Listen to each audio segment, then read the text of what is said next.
Welcome,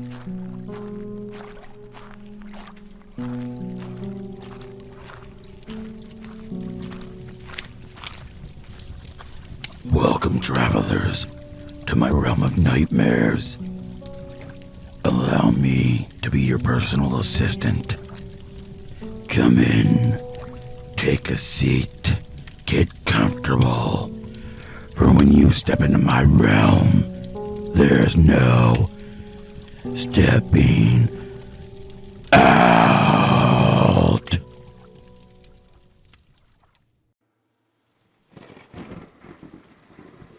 I went to the police station a few days ago to put down a complaint about some person who scammed me when I was trying to get a graphics card. A guy who seemed nice overheard the conversation and proposed me to come over as he had spare electronic equipment that he did not use anymore, saying that if it could help someone else, he'd be glad to give it out. Now, I didn't really put any hope into it, as it was unlikely that I'd find something interesting, but I took up the offer. He didn't have that fishy person aura, so I accepted coming over in a few days. I wouldn't show up alone, though, just in case. A few days after, I go to his house with my brother. First, the guy is not wearing a mask and tries to handshake me. There's this old person in the background, watching us beer in hand. I can see from here that the yard is a complete mess, things everywhere. He guides us inside, we take a look around, and then he starts pulling stuff out of a bag. And it's like 15 to 20 years old graphic cards that are completely worthless. So I told him it ain't gonna work, it's too old. He tells us to follow him to the garage, which is even more of a mess than the yard. Things laying everywhere, and there's a very dirty pool, not even covered, although we are still in winter. He shows us one of those first generation graphic cards, old and bulky. I tell him it ain't gonna work either, and he takes us to a shed behind the house with even more things. It's a shady place in a weird alley, and I freaked out a little because the older person, who hadn't said a single word, was following us. He rumbles to a shed, telling me that the card he intended to give me was somewhere, but he doesn't find it. Too bad. I prepare to go away, but then he asks me if we could look at the PC that doesn't boot. I accept and go inside the room, which is apparently the kids' room, and is as messy as every other room. I approach the computer, and it's missing keys. It's kinda dirty everywhere. I sat down with my brother and start fiddling with the computer. The grandpa appears out of nowhere and sits behind my brother, which kinda freaks me out by the way he looks at us. I'm trying to fix the PC. The mother comes in and tells me she doesn't know much about computers and such, but she goes on the dark web. She asks me if I can check every device in the house to make sure they haven't been pirated and that she's not being spied on. At this point, I look at my brother, confused, and we kind of mutually communicate, yeah, we need to get out. It's starting to get weird. I tell the guy that I can't seem to fix it, and that it's above what I know, and he's okay with it. The old man lights up a cigarette in the room, and we get out of there. The guy keeps us, and talked for like 5 minutes. They seemed like they wanted us to stay. We tell them we have a bus to catch, and kind of walk quickly out of there. The mother stops us, and asks if we're going to come back to inspect their devices, and I just say that we'll contact them again. I panicked and blocked their number when I got out of there.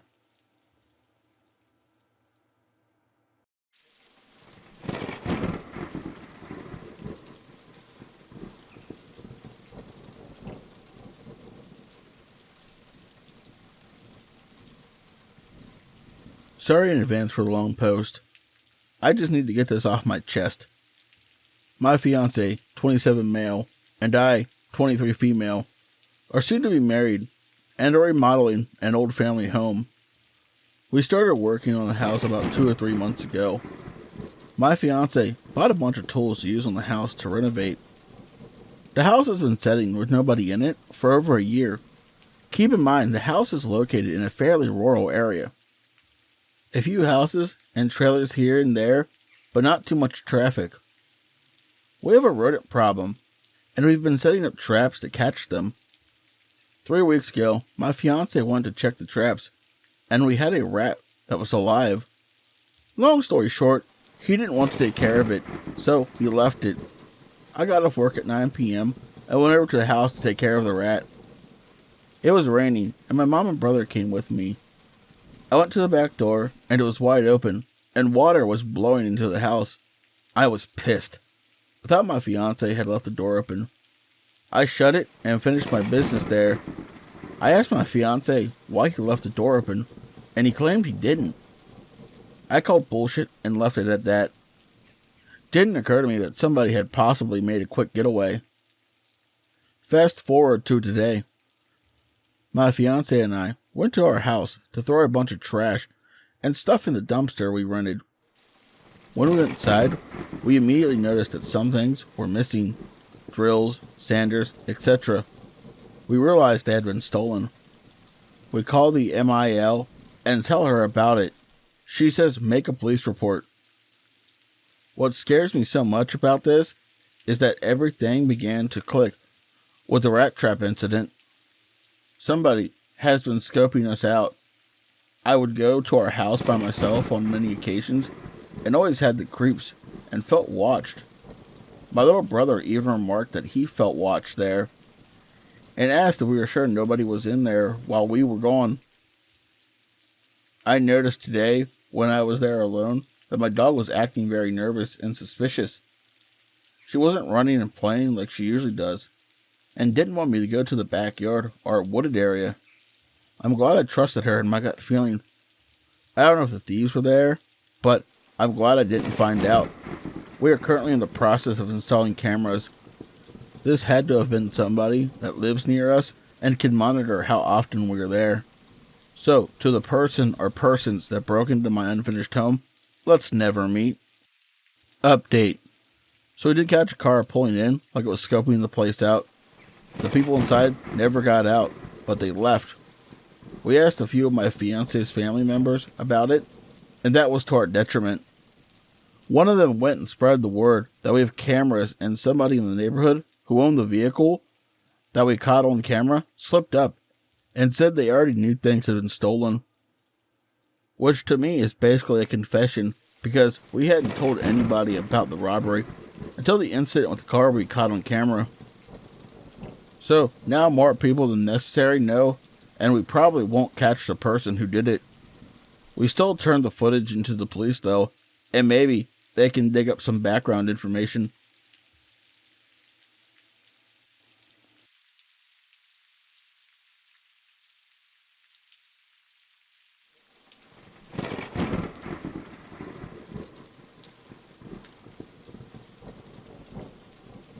Okay, so I'm not conventionally pretty, nor classically pretty. I'm a Duffy in any friend group I'm in.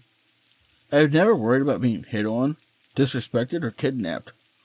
I never had to worry about my own safety when going out, as I was never the one anyone wanted to get to know or be around because I'm so plain, and it's always me that has to be on the lookout for my friends, male and female alike. Now, I like to go to a local bar almost daily. I don't drink alcohol there. I just get a normal Coke and wait for my ride home. It's my usual hangout spot after work, so I just sit and chill and mind my own business. Well, a few weeks ago, I had gotten off work and was chilling in my usual spot and sipping on my drink while working on a new pendant I was making. I started wire wrapping crystals into jewelry. I didn't think anyone would try to talk to me, since I knew I basically blended into walls, even though the staff knew me and pay me slight attention and are nice to me. But this weird guy I'd never seen before came over and sat at my table across from me. I was surprised and looked up at him and struck up a small conversation that I can't even remember how I started, but he started to ask me a few questions about myself that I thought were normal and all and flowed together, so I didn't think much of it. Again, I'm plain and don't think anyone would want to do anything to me. I had drank 3 glasses of soda by then and had to use the restroom, so I grabbed my phone and purse and went to the bathroom. I may not have been worried about being abducted, but I did worry about my identity, cash, and contacts. I went back a few minutes later and went back to working, since none of my stuff had been touched. I called a waitress over and asked her for a new drink, and she nodded as it had always been ingrained in me that you never leave a drink unattended, and if you do, just have it remade, or leave it to the bartender. As she was going to grab for my old drink, which only had a few sips taken out of it, the guy got a bit huffy at me, saying I was being wasteful for just ordering a new drink. I looked at him with a raised eyebrow in confusion. I asked him why it was his business if I did. It was my money after all, and the refills were free. He said I was making more work for the waitress for no reason. This annoyed me, and I told him again that it was my business, and if he didn't like it, he could always leave. He tried to wave the waitress off with letting her change my drink, but I had enough of his nonsense and told him flat out, "Then you drink it if you think it's such a waste." It seemed to have caught him off guard, and he looked at me shocked, then a bit angry before leaving. I then looked at the drink and handed it to the waitress and told her that something didn't feel right about that guy that I was talking to, and if she could tell the bartender to keep an eye on him and dump out my drink and just bring me water from then on. I left for home after being picked up shortly after, and found out the next day after work that he had been arrested for assault. I didn't find out till today what exactly happened. Apparently, he had gotten into a fight with the bartender working that night. The bartender caught him putting something in the girl's drink when she wasn't looking, and he stopped her from drinking it.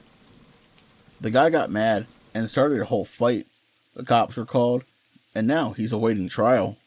Apparently, he was trying to see if he could get someone like me, who always had her guard down for herself because my confidence was low. He thought I'd be an easy mark with just a little attention.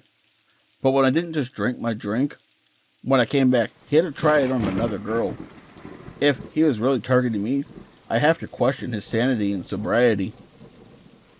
Thank goodness for those old lessons about safety growing up. Thanks, Mom and Dad. And to the guy at the bar. Let's not meet again.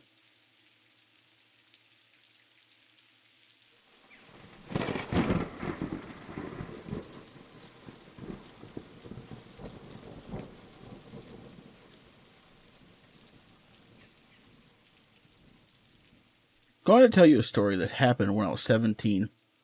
This story still freaks me out so much, and I don't even know what happened that day. I'd like to have your opinion on it. It was November, and my friend Jacob was going to have his birthday for these 17 years. Me being a good friend, I proposed to him to sleep at my house, and then go for a walk the next day with friends in the forest. He accepts, everything goes well. He sleeps at my place, and the next day we leave with friends for 2 hours of road, for the forest is a bit far, but at the time I lived in the city central. After the road, I realized I forgot my keys to my home at home, and therefore the door to my house was not locked. But hey, I tell myself that we are in town, and that few people frequent the suburbs to fly. The day is going well, and it's time to go home. I was stressed about knowing if my house had been robbed. Then, in the end, I said to myself that there was little chance. My friend Jacob wanted to spend more time with me before I left my studies, and so did he. So I accepted that he still sleeps with me. We walk in and see that my house is intact, but it was nice and wide open. So I walked around the house and noticed something. The cellar door, which I never opened, was open, and there was white paper on the floor. I quickly realized that we had to call the police and check if there was anyone there.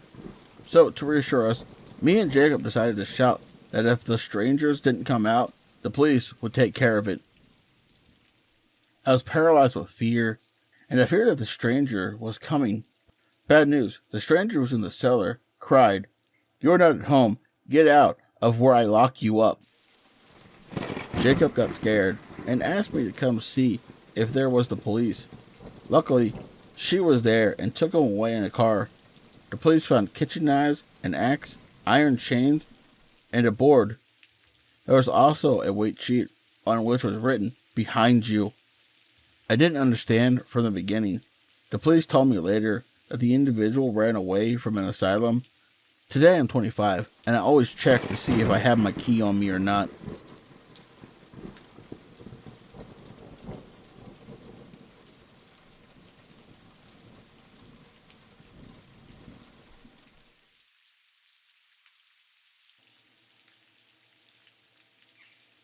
I'm going to start the story off by saying that at the time this happened, I was a 19-year-old sophomore in college. I was living on campus in their apartment-style dorms, and my college wasn't exactly in the nicest part of the city. So I'd usually drive a little bit further to go grocery shopping, so I could be in a little bit more of a safe area. The night this happened, I was going to cook dinner and realized I didn't have some of the spices I needed. Naturally, I would have just said forget it and made something else, but the meat had already been thawed for a day or so, and I needed to cook it. I debated just going to the Walmart that was 2 minutes away from my campus, but it was getting late, and I didn't want to go there by myself in the dark. The Walmart is right next to a major highway, and being a girl by herself, I felt uncomfortable risking it. So instead, I went to the Walmart that was about 20 minutes away, a few towns over. I get to the Walmart and bought my spices along with a few other things and checked out. No problem. By the time I was done, it was now completely dark out. I was back at the driver's side of my car and putting my few bags in the passenger seat when I noticed a woman. She was African American, maybe in her 50s, looking at the back of my car. At the time, I drove a really old car, and if you knew your cars, it would be surprising that it was still running. I've had a few people in the past, older men usually, look at or come up and ask me about my car. I figured that this is what the lady was doing, and I kind of ignored it until, out of the corner of my eye, I saw her come around my car and stop about 2 feet behind where I was standing. I was parked next to a parking lot median, so it's not like she was getting in a car next to me. "Excuse me," she said. I turned around saying, "Yes," kind of prepared to answer, "What year or model is your car?" My church is giving out leftover boxes of food from our food drive to people in need. Could I give you one? We have them in our car over there. This immediately set off alarms in my head. I mean, she had just seen me put groceries in my car. Why would I need something else if I just went shopping? Also, the churches and food pantries around my college were usually checked out after they had their shopping days. For the people who really relied on things like food drives, there was hardly, if ever, anything that was just left over. I watched enough Criminal Minds and read enough Facebook posts to know that this felt like a human trafficking lore. I stuttered over my words a bit at first, trying to figure out what to say, but finally got out, "Oh, no thank you. I'm good. I'd like to see it go to someone who could really use it." I felt like that was an okay response if she really was handing out boxes. "Are you sure? They're just over here in my car," she said, taking a step and making the gap between us a little smaller. I was panicking as she stepped closer. I tried to nonchalantly put my hands in my bag and look for the small pocket knife my dad had given me. My mind was racing, and I tried to find the knife, but also tried to keep my face looking calm and not suspicious. I repeated to her that I was good, and the boxes of food should go to someone who could really use it. She finally seemed to let up, saying, "Okay, have a good night, God bless you," and all that. I told her to have a good night as well. Then as soon as her back was turned, I got in my car and locked all the doors. As I pulled out of my parking spot, I noticed that the car she was walking to had 3 large men standing at the trunk of the car. They were barely illuminated by the parking lot lights, but I think it was an early 2000s white Nissan. As I tried to go down the parking lot aisles as fast as I could, I saw the men looking at the back of my car, just like the woman had. I then noticed where their eyes were shifting to. They weren't looking at my car, they were looking at my license plate. Just as I got to the end of the aisles, waiting to turn, I saw 2 of the men get in the front seat, and the other man and the woman get in the back seat. Their cars started, and they started to pull out too. I was having a full-blown panic attack now. Just a week before, My friend had posted something on Facebook about how two men followed her and her mom through a Walmart. Again, I had watched enough Criminal Minds to know this wasn't painting a pretty picture. I finally got my opportunity to turn, but that car was coming up behind me. I made a quick decision to take a really odd way back to my campus. I made a ton of turns and went through a lot of small streets instead of taking one of the two main roads. I don't think I saw the car again after I pulled out of the parking lot, but I definitely was not risking it. By the time I got back to my college, I had calmed down a little. I started to wonder, maybe you're overthinking this. Believe there are actual good people in the world. And I decided that if they were really giving out boxes of food, then hopefully it does go to someone in need. That wasn't until I was walking behind my car, heading towards my building. There was an SF faintly written in white sidewalk chalk on the brown paint on my car. I was shocked and terrified, knowing that I definitely did not put that there. I said out loud, "Oh my fucking God," as I practically dropped my bags on the ground and rushed to wipe the chalk off with the sleeve of my jacket. My car had been tagged. After a few seconds of wiping, the chalk was gone, so I locked my car, grabbed my bags, and raced into my building. I got into my dorm and saw the dinner I was supposed to make, but I had lost my appetite completely. I put everything away and went to my bedroom, still reeling over what had happened in the last 45 minutes. I sent the whole story as a Snapchat video to some of my friends who were just as shocked as I was. My one friend Sarah said that she thinks SF stood for single female. It made sense, which made the whole experience much scarier. I called my mom afterward and told her everything that happened, and by the end of the call, she was sending me an Amazon package with pepper spray in it. I didn't go out after dark or by myself for about 2 weeks after that happened. I'd have a friend from campus or work go with me, or I just wouldn't go. The whole situation was terrifying, but I think the strangest part about all of it was that I was supposed to have been in a safe area. I drove all the way to that Walmart because I had a bad feeling about the one that was closest to me. I started going to a Walmart that was closer to me after that, and I never had a negative experience at the closer one since I started going. It's hard to believe that all the stuff I've seen on TV and the internet could have almost happened to me. So, to the people in that Walmart parking lot in November 2020, let's not meet ever again.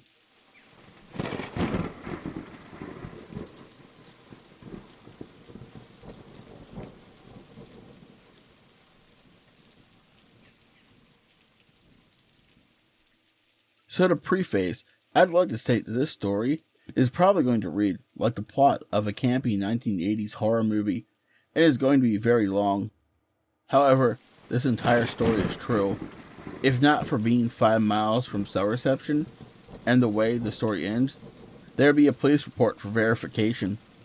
I will be changing names, location, and some details in order to protect the privacy of the innocent. A buddy of mine and I try to camp twice a month now that I have a vehicle that can be trusted to get me to some of the more remote areas of our state. We planned a camping trip for the past 2 weekends, February 18th, 2022 and February 20th, 2022. We chose a fairly remote location we had been to the previous weekend.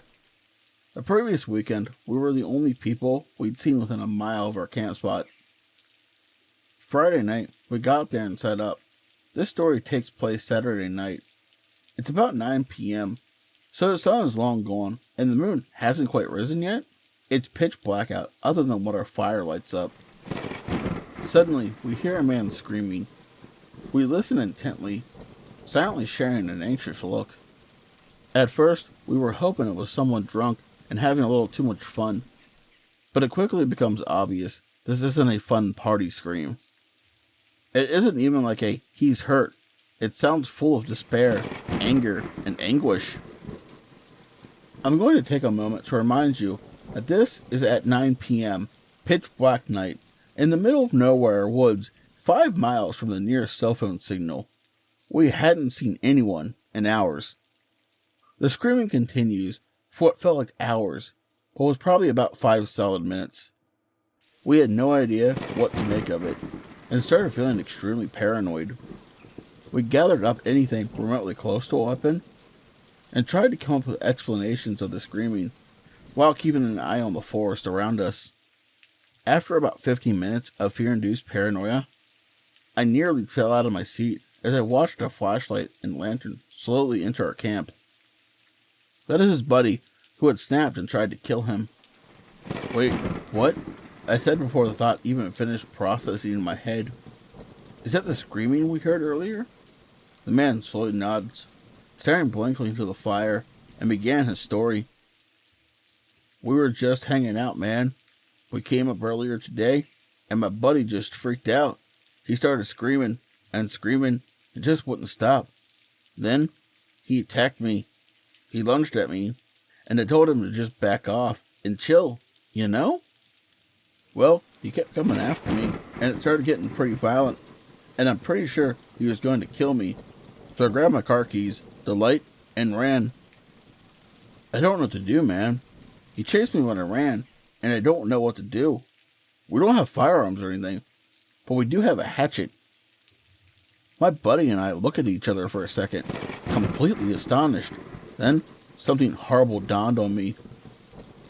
Wait, he chased you? Like, he's on his way here? Right now? The man just slowly nods in reply, and right on cue, like some terrible horror movie come to life, we hear screaming from maybe 30 to 40 feet from our camp, down on the main trail. I just want your fucking balance, Gray. I want your balance, Gray. Gray, where are you? Where, Gray? I'd never heard a man scream like this. I've never heard anything like that in my life. It was a brutal, guttural scream that was shrill to the ears, yet deep in pitch. The sounds of someone gone completely mad. And the way he said the stranger's name would switch erratically from long and sing-songy to short, guttural punches of sound. We killed our lights, became silent, and listened. By some miracle, the madman didn't notice our camp and continued walking down the trail, screaming the whole way. We ended up chatting with who we'll call Gray for hours, listening to the screaming getting further and further. Come to find out that he had taken 4.5 to 5 grams of magic mushrooms each, and his buddy, who we'll call Ty, was a coworker of his and was fine for 3.5 hours, then suddenly snapped. It seems as though Ty thought he could kill Gray and steal his good trip. We hear the screaming getting further and further for over 2 hours. By the time it's 11 p.m., the moon is starting to come out, and it's below 30 degrees Fahrenheit. Ty had no jacket or flashlight according to Gray. My buddy and I are way too drunk to drive out of camp and get cell service, as it was snowing and icy and required 2 to 3 miles of highway driving after getting off the trail, and Gray was still lightly feeling the effects of weed and mushrooms, so he couldn't drive either. We had to make the decision to let the guy wander, hope he sobered up, and found his way back. And he did. Oh, he did. Right into our camp. We hear yelling after about an hour of no screams, maybe 30 to 50 feet from camp again. Hey, help! Please help! I'm lost! And we can tell the man's walking from the woods into our camp. We tell Gray to hide in case, and greet the man with me carrying my 12-gauge shotgun and my 40 cal pistol holstered, my buddy carrying his AK-47 style rifle and his 2 9mm Glocks holstered, and our flashlights on their brightest setting shining in his face. He was about 6'2", 6'3", and approximately 300 pounds. We talked to him, decided he was calm enough to walk with, and walked him back to his camp. He seemed really remorseful and said he blacked out and didn't remember anything and had a bad falling out with his buddy. We escorted him back to his camp down the trail, returned, and told Gray that Ty seemed cool, and if anything else happened to scream and come running, we'd come out and help him out. It ended up being a happy ending. We made friends with Gray, and I got his phone number to make sure that the next day he got back into town safely. back to his wife and kids, and we're actually planning a camping trip with him soon. But Ty, who wandered screaming like a deranged maniac into the forest, potentially wielding a hatchet to murder your friend to steal his good trip, or whatever it is your psychosis-filled mind was thinking, for the love of God, let's not meet again.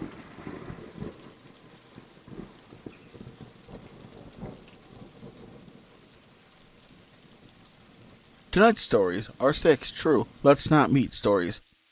If you enjoyed these stories, please let me know down in the comments section. That way I can do more of them in the future. Also, please be sure to show the authors of these stories some love, as these stories are truly horrifying, and I cannot imagine the amount of fear, panic, and sheer terror that these poor individuals suffered. Hey, did you have merch? Want to do? Crazy, right? And if you like to walk around representing my realm and gaining new travelers, the links to my merch store, as well as all of my other social medias, will be down in the description below in my link tree. As always, I'd like to say a special thank you to all my lovely Patreons.